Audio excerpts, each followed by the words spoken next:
Welcome to Fishing for Torah with me, Lilyfish.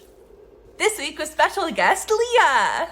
Leah's a rabbinical student at Hebrew Union College, and she's also my best friend. This week's Torah portion is Parshat Vayishlach. Vayishlach includes the story of Dinah, Jacob's daughter. Nearby, there is a prince named Shechem who falls in love with Dinah and sleeps with her. Right, but he doesn't ask for permission from Jacob first, which is what you're supposed to do at this time. Exactly. So then her brothers, Simon and Levi, seek justice. They act deceptively. They first say that Shechem can marry Dinah if all of the men in Shechem's city are circumcised. Snip, snip.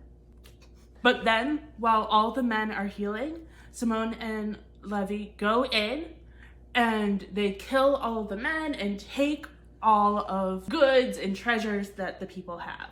Okay, so who's in the right here? Shechem did the initial wrong, but then Simeon and Levi totally overcorrected by killing everyone. Their actions went way overboard.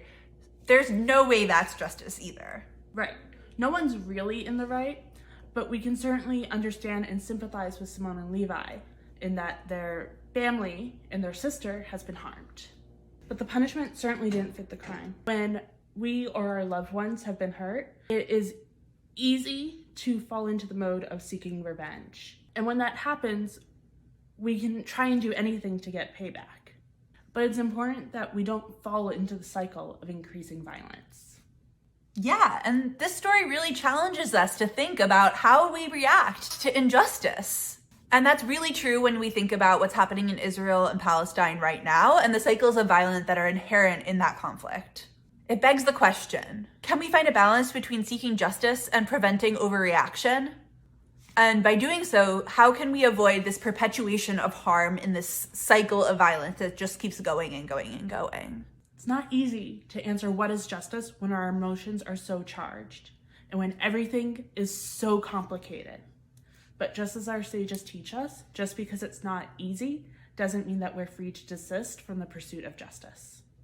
As we learn from these ancient texts and from rabbis who have thought about these for years and years and years, let's think about how we can apply these lessons to our lives today and to how we interact with this conflict.